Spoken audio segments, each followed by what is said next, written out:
Bonjour à toutes et à tous, aujourd'hui on va vous présenter un animé qui va probablement se distinguer des autres de bien des manières. Avant de commencer la vidéo, tu connais la chanson, le like, l'abonnement, la petite cloche pour pas rater nos vidéos, parce que c'est important pour la chaîne. C'est parti pour Yasuke, le seul samouraï noir. Mais aujourd'hui, nous nous battons pour l'avenir du Japon. Avant toute chose, faut savoir que Yasuke est un animé qui se base sur des faits réels. En effet, le protagoniste du même nom est une personne qui a réellement existé, mais parlons d'abord un peu plus de l'animé. Yasuke est une collaboration américano-japonaise qui est produite et diffusée par Netflix. Mappa, que l'on ne présente plus, se charge de l'animation de son côté. L'œuvre tourne autant autour des thèmes de la guerre et des samouraïs, mais également de la magie. Oui, vous avez bien entendu, comme on peut le voir dans le trailer, on dirait bien que cet univers contient des monstres et de la magie. Mais bon, cette partie-là est moins réelle du coup. L'animé sort ce 29 avril 2021 chez Netflix, d'ici très peu de temps donc. Vous l'avez peut-être remarqué pour la première fois, mais je parle pas du manga, et c'est tout simplement parce que c'est une œuvre originale, ou appelée ONA, qui signifie Original Net Animation. Donc en gros, un web animé qui est directement diffusé sur internet et non sur les plateformes traditionnelles. Concernant l'histoire qui est donc inspirée de faits réels comme on le disait plus tôt, on suit donc les aventures de Yasuke, le premier samouraï noir durant le 19e siècle, et voici l'histoire de celui-ci. Yasuke est originaire du Mozambique, mais un beau jour elle se fait capturer par des trafiquants d'esclaves. Bref, t'as compris, à l'époque, quand t'es noir et que tu te faisais capturer, t'avais pas d'autre choix que d'être esclave. Qui est-ce qui écrit des trucs pareils? Mais c'est immonde. Qu'est-ce que c'est que cette honte? Après quelques péripéties, il se voit devenir un samouraï sous les ordres du Damayo Oda Nobunaga, qui était un samouraï qui a marqué l'époque et qui a vraiment existé. Yasuke gravira les échelons jusqu'à en devenir un très célèbre guerrier. Bon, même moi à mon niveau j'en sais pas plus, mais honnêtement je suis très intéressé de voir ce que ça va donner en vrai. C'est pas tous les jours qu'on suit ce genre d'aventure, et j'ai lu un peu à propos de l'histoire réelle de ce personnage, et j'ai trouvé ça vraiment super intéressant.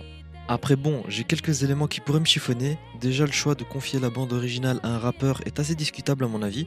Enfin voilà, on est au Japon et on suit les aventures d'un homme noir samouraï, j'ai pas besoin d'entendre du rap juste pour ces raisons. J'aurais préféré plutôt avoir une bande originale plus axée sur les sonorités japonaises et ou africaines, et non du hip-hop qui est plus lié aux américains. Après encore une fois ça reste à voir. Ah, t'exagères. Franchement, j'ai regardé Samurai Champloo, et sincèrement, c'était plaisant à regarder. Cet équilibre entre hip-hop et samouraï, j'avais vraiment bien kiffé. Cette douce ambiance du Japon féodal du XVIIe siècle, et ces musiques rap hip-hop quand il fallait.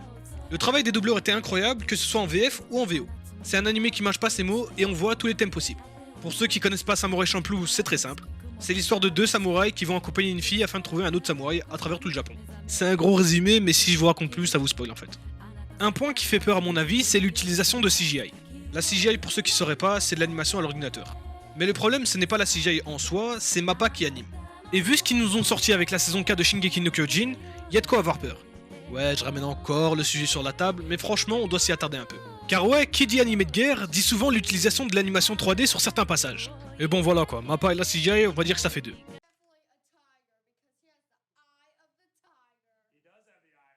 Are you sure about that?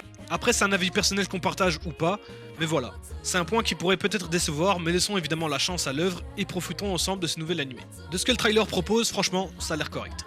Un point positif que j'ai à souligner, franchement, c'est le doublage de la VF, et la voix je la reconnaîtrai entre mille. D'après les larves sur sa carcasse, elle est morte depuis au moins une semaine. L'autre griffon est sans doute un mâle. Je me disais que cette voix je la connaissais beaucoup trop bien, et en fait c'est Daniel Lobé qui l'a fait. Ouais, je suis un peu un connaisseur, mais en fait Daniel Lobé c'est celui qui a doublé Gérald de Blancherive, le perso principal des The Witcher. Donc voilà, si vous voulez regarder en VF, allez-y. Et le truc qui est cool avec Yasuke, c'est que c'est pas la première fois qu'on introduit le sujet d'un samouraï noir. Afro Samurai faisait pareil, et c'est un mix entre Samurai Champloo et Yasuke en même temps. Qui est une petite pépite en son genre franchement, en termes d'histoire et en termes de musique. Pour conclure, on peut dire que l'on a probablement droit une fois de plus à un animé super intéressant et intriguant à la fois de la part de Netflix et que ça n'augure que du bon pour le futur. En tout cas, j'ai vraiment hâte de découvrir cette nouvelle aventure et j'espère qu'elle répondra à nos attentes. En plus de l'anime en lui-même, simplement l'histoire de Yasuke est également super intéressante et je vous invite à apprendre un peu plus à son sujet. Et à cet effet, on va vous mettre en description un lien vers un article qui parle et décrit cette personne de manière plus complète. Sur ce les amis, c'était comme d'habitude un plaisir de vous présenter cet animé. On se retrouve très bientôt pour d'autres vidéos.